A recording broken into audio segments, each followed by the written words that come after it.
10. El silencio. Una regla trascendental para la maestra era el silencio. Muchísimas veces pude apreciar que respondía con el silencio a las impertinencias y faltas de respeto.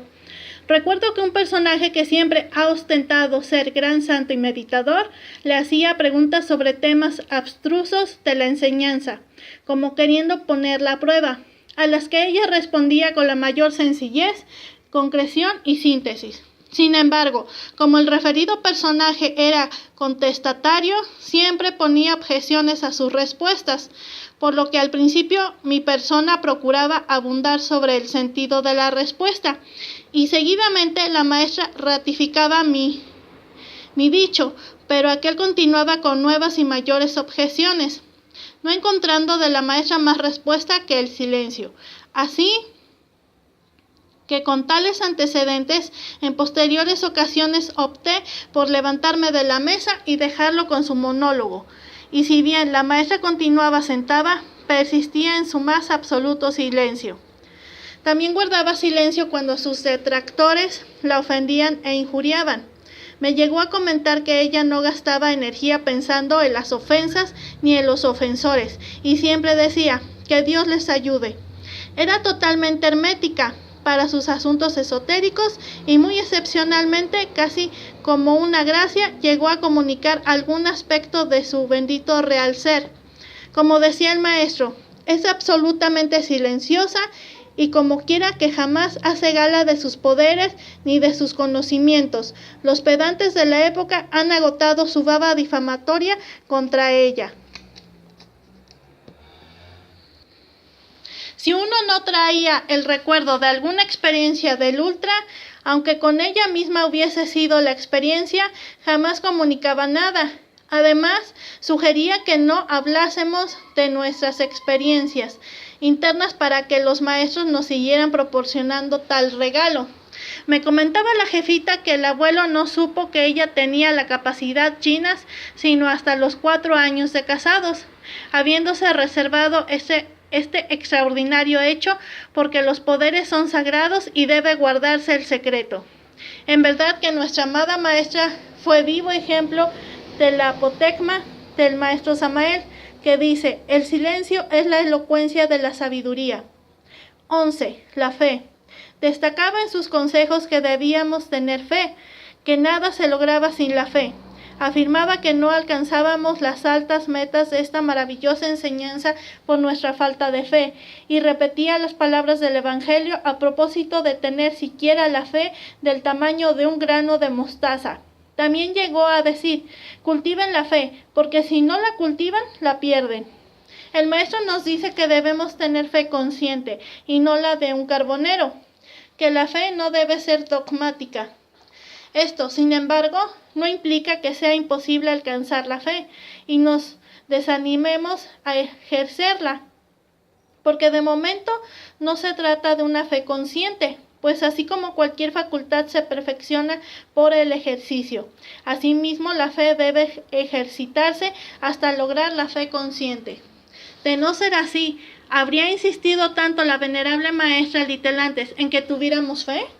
La fe, como cualquier otra virtud o facultad, se va desarrollando poco a poco. Para tener logros en este camino hay que ser persistentes.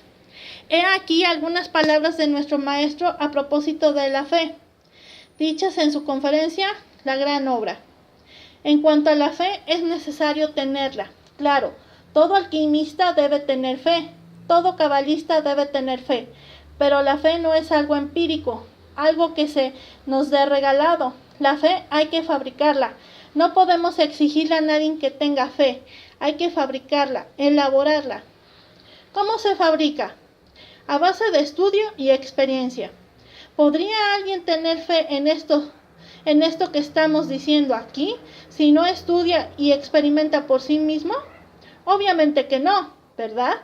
Mas conforme vayamos estudiando y experimentando, vamos comprendiendo, y de esa comprensión creadora deviene la fe verdadera. Así pues, la fe no es algo empírico. No, nosotros necesitamos fabricarla.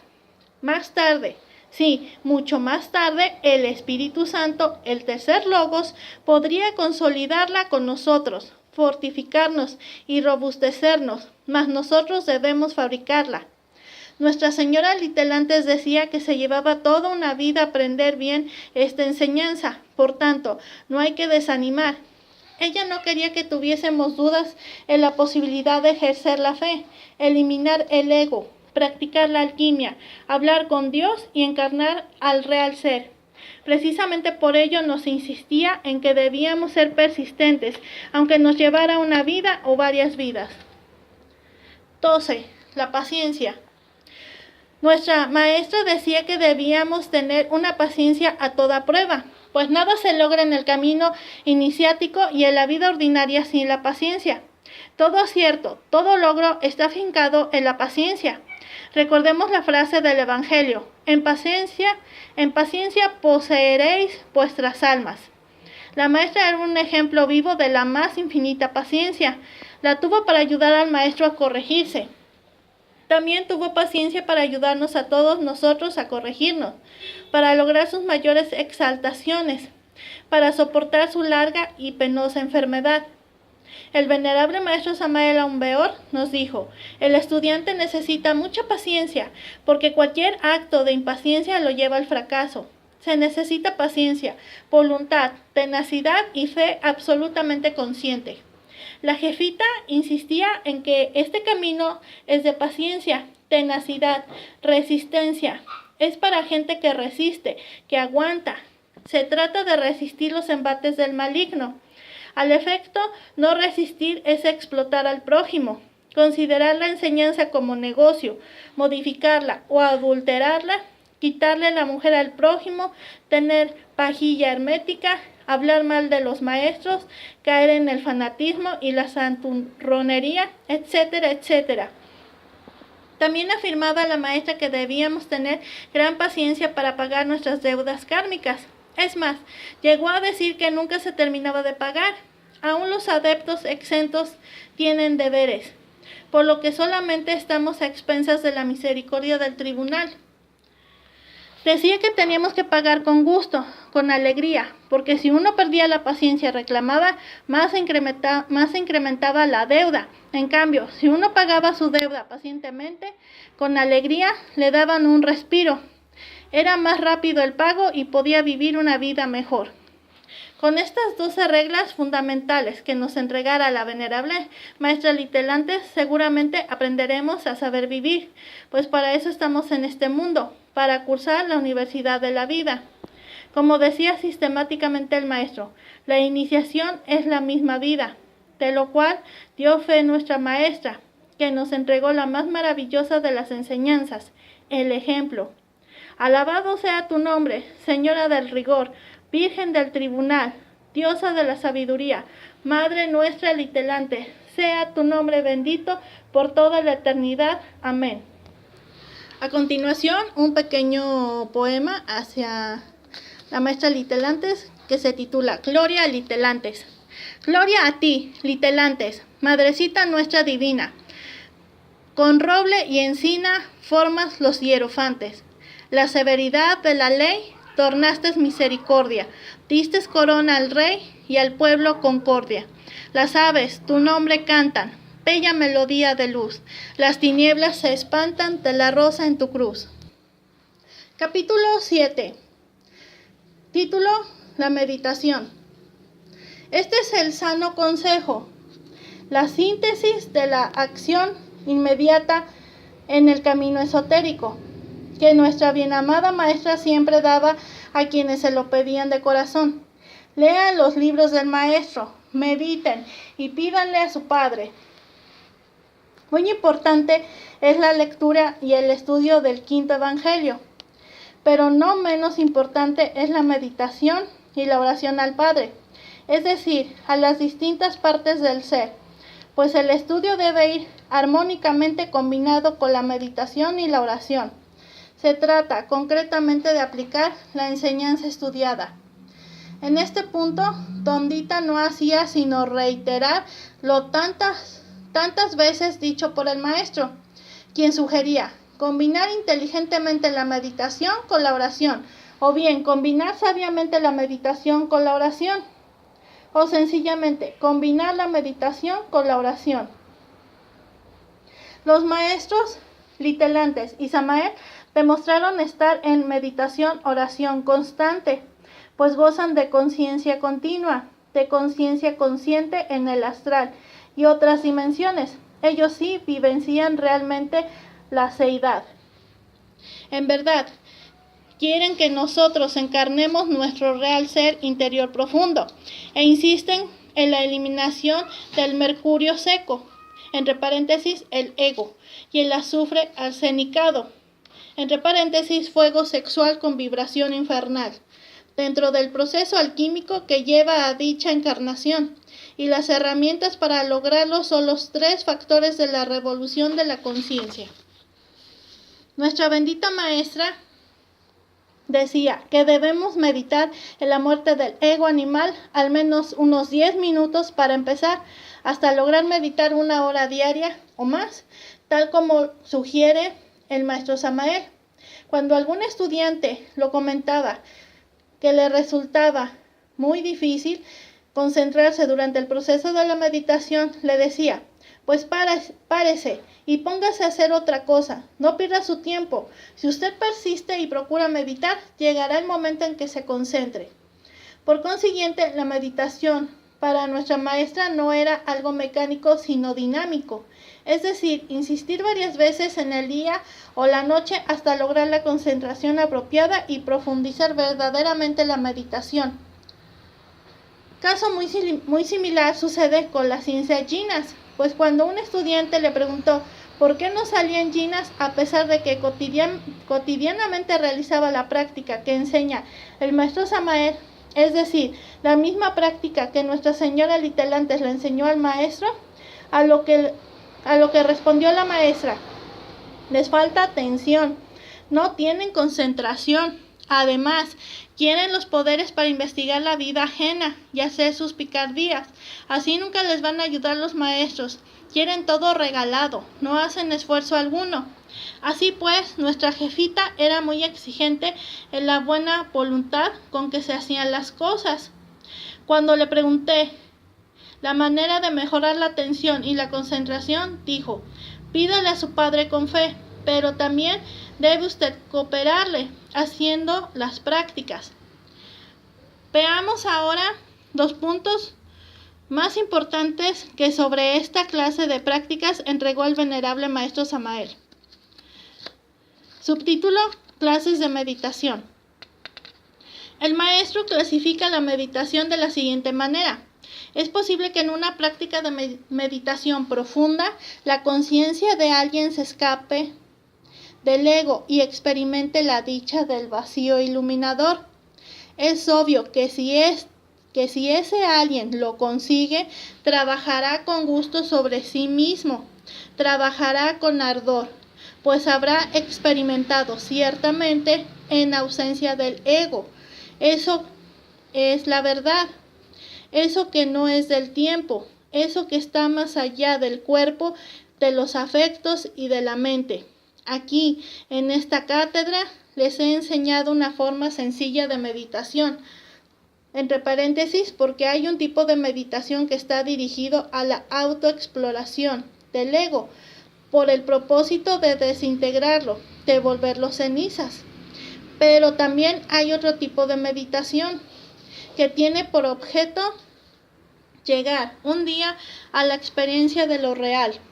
Conviene experimentar alguna vez la gran realidad, porque eso lo llena a uno de ánimo para la lucha contra sí mismo. Eso es la ventaja del sunyata. Esa es la ventaja más grande en relación con la experiencia de lo real. Entre paréntesis, conferencia, estudio gnóstico sobre la materia, transcrita en Filosofía Gnóstica. Subtítulo: Fases de la meditación. Haciendo un estudio sistemático, extractamos de Rosa Ígnea y Misterios Mayas el siguiente resumen de las palabras del venerable maestro Samael sobre las fases que componen el proceso de la meditación. La meditación es un sistema científico para recibir información interna. La meditación reviste 5 fases. 1. Asana, postura del cuerpo físico. El cuerpo debe quedar en posición absolutamente cómoda, no importa el lugar donde se realice. 2. Pratyahara, no pensar en nada, es decir, silencio o quietud de la mente. El Mo Shao. Es indispensable poner la mente quieta antes de la concentración. 3. Dharana, entre paréntesis, concentración. Debemos apartar la mente de toda clase de pensamientos terrenales. Los pensamientos terrenales deben caer muertos ante las puertas del templo. Hay que concentrar la mente únicamente adentro, en nuestro íntimo. 4. Dhyana, entre paréntesis, meditación. El discípulo debe meditar en esos instantes en el íntimo. El íntimo es el espíritu. Recordad que vuestros cuerpos son el templo de Dios vivo y que el Altísimo mora en vosotros. El discípulo debe adormecerse profundamente tratando de conversar con su íntimo. 5. Samadhi, entre paréntesis, éxtasis. Si el discípulo ha logrado adormecerse meditando en su íntimo, entonces entra en el estado de Samadhi y puede ver y oír cosas inefables y conversar con los ángeles familiarmente. Así es como despierta la conciencia de su letargo milenario. Así es como podemos adquirir verdadera sabiduría divina sin necesidad de dañar los poderes de la mente con el batallar de los razonamientos ni con el vano intelectualismo. La meditación es el pan diario del sabio. Por otra parte, en su cátedra intitulada La mente, el maestro nos dice lo siguiente: mas antes de haber comenzado toda práctica, habremos de orar, sí, a nuestra divina Madre Kundalini, haberle pedido a ella de todo corazón. Yo por mi parte voy a decirles a ustedes algo. Cuando quiero investigar, por ejemplo, sobre la Lemuria, lo primero que hago a mi modo, si a ustedes les conviene, pues sigan mi ejemplo. Yo les digo cómo le hago. Me acuesto en mi cama muy tranquilamente, con la posición de la estrella flamígera, brazos y piernas abiertos, cuerpo relajado totalmente. Cierro mis ojos físicos para que no me molesten las cosas del mundo exterior. Después me concentro en mi Madre Divina Kundalini y le digo, quiero saber sobre tal cosa, por ejemplo, la Lemuria o el ego. Un ejemplo, ¿no?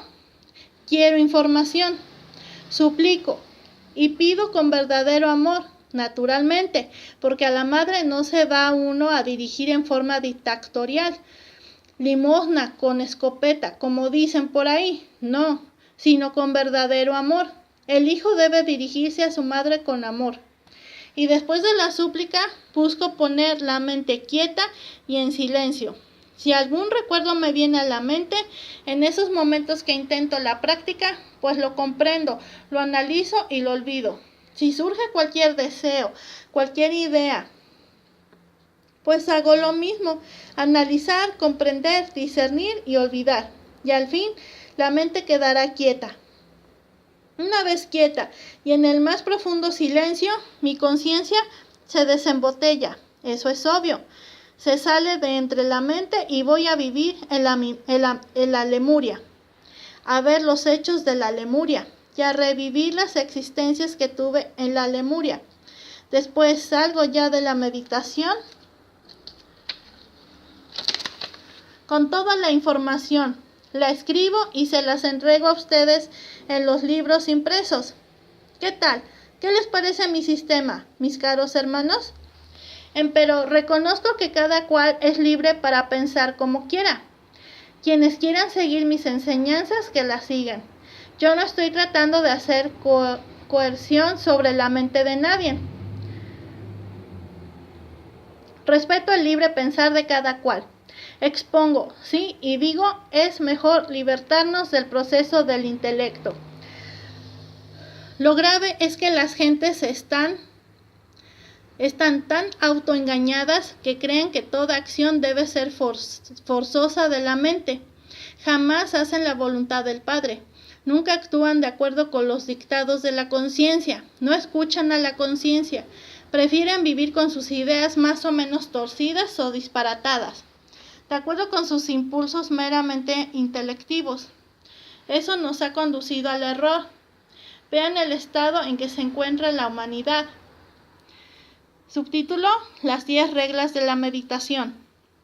El venerable maestro Samael Aun Weor, en su obra Curso Esotérico de Magia Rúnica, nos regala las siguientes palabras.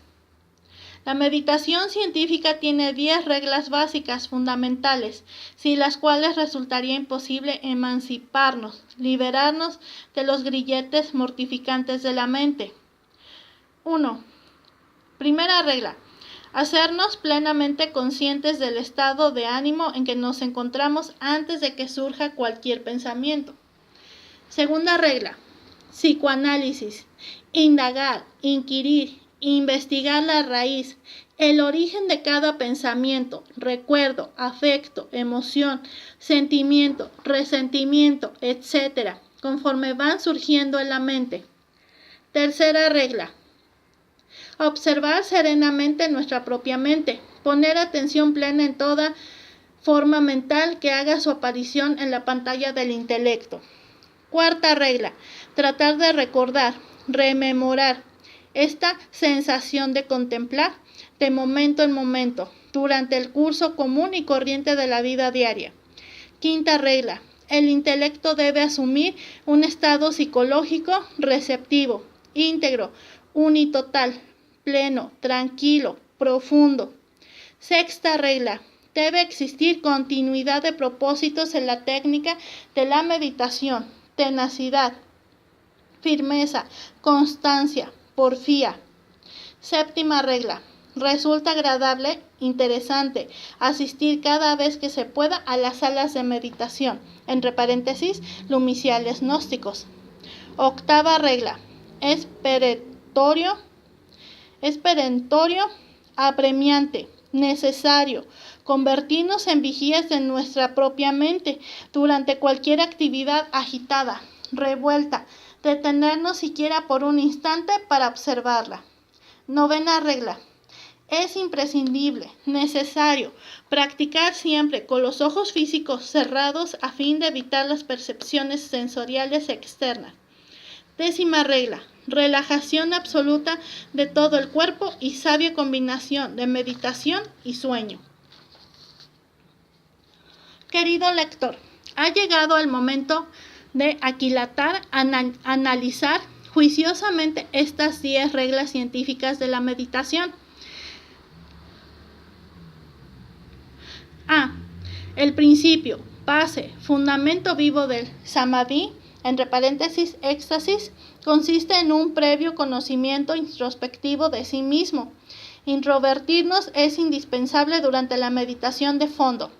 Debemos empezar por conocer profundamente el estado de ánimo en que nos encontramos antes de que aparezca en el intelecto cualquier forma mental.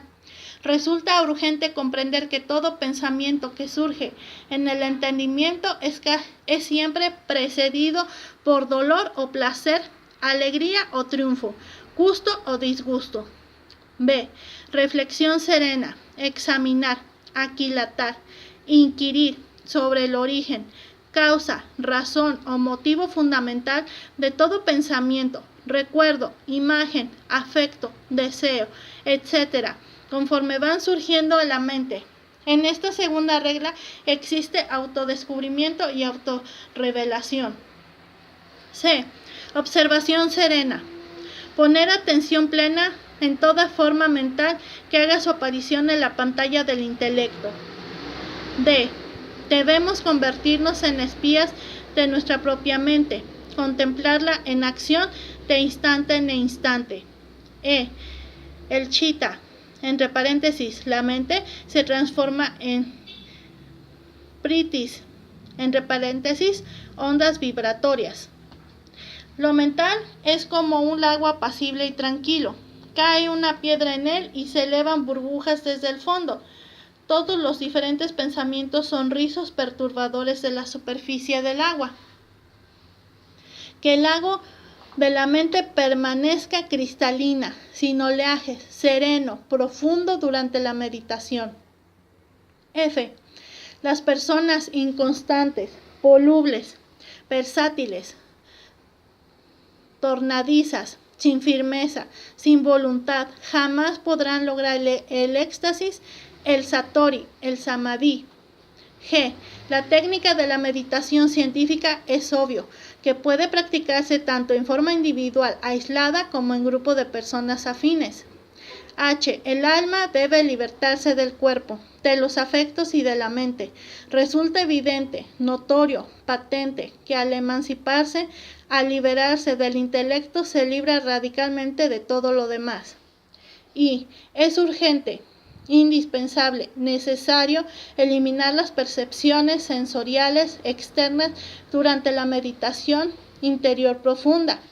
J.